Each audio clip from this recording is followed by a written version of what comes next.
간밤에 새로 들어온 소식, 또 사람들의 관심을 끈 뉴스를 전해드리는 뉴스 열어보기 시간입니다. 먼저 뉴스입니다.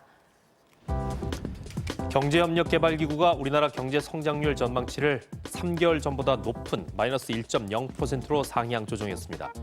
37개 회원국 가운데 가장 높은 전망치로 코로나19 피해가 집중됐던 2분기를 비교적 잘 버텨냈다는 평가가 나오고 있다는데요.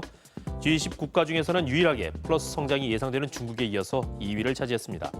OECD는 내년 세계 경제 성장률 전망치를 5%로 내다봤는데 한국을 비롯해 미국과 터키를 제외하면 코로나19 이전 수준을 회복하긴 어려울 것으로 전망했습니다. 다음은 동아일보입니다.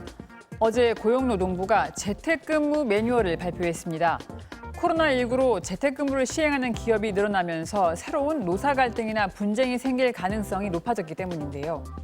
매뉴얼에 따르면 재택근무를 한다 해도 근로의 질과 양이 같다면 임금 역시 동일해야 하고 회사는 근로자의 동의 하에 재택근무자의 위치 정보나 컴퓨터 접속 기록을 확인할 수 있습니다. 또 재택근무를 하다가 집 화장실에서 다치면 산업안전보건법 적용이 가능한데요.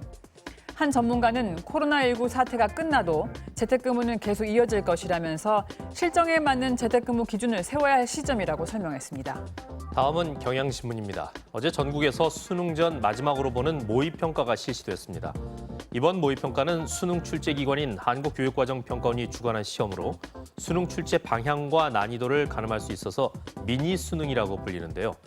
주요 영역별 난이도를 보면 국어 영역은 지난해 수능보다 쉬웠고 수학 영역은 가형의 경우 지난해 수능과 비슷한 수준으로 나형의 경우 수능보다 쉽게 출제됐다고 합니다. 평가원은 모의평가 출제 방향에 대해서 학생들의 수험 부담을 줄여줄 수 있도록 예년과 같은 기조를 유지했다고 밝혔고 입시업체들도 지난해 수능과 비슷한 수준으로 분석했다고 합니다. 한겨레 살펴봅니다. 원격 수업으로 인한 교육 격차가 커지면서 초등학교 저학년들의 기초학력 부진과 인성교육 결핍이 심각한 문제로 떠올랐습니다. 실제로 일선 교사들은 1학기가 끝나도록 한글을 다 못 떼는 학생들이 지난해보다 늘었다고 지적했는데요.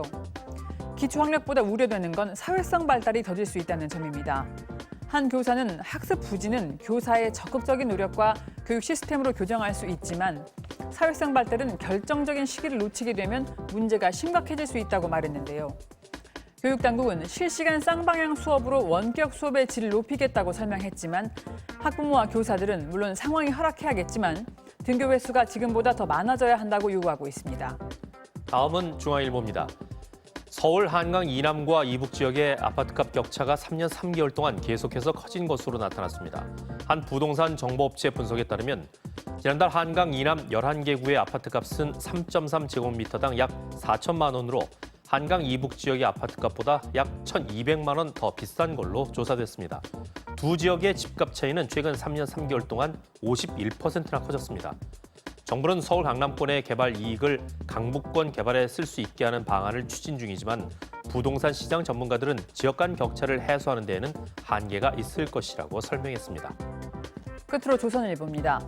미국 정부가 화웨이에 이어서 중국 인터넷 기업 텐센트에 대한 제재에 들어갑니다. 오는 20일부터 미국 기업들은 텐센트와 거래할 수 없고 미국 내에서는 텐센트의 주력 서비스인 위챗도 쓸 수 없는데요. 하지만 텐센트의 위챗은 이용자가 12억 명에 달하고 위챗페이는 간편 결제 시장의 세계적인 강자입니다. 때문에 전문가들은 위챗페이 없이 미국 기업이 중국 시장에서 살아남을 길은 없다면서 미국의 제재가 애플과 포드차 같은 미국 기업의 부메랑으로 돌아올 수 있다고 분석했습니다. 지금까지 뉴스 열어보겠습니다.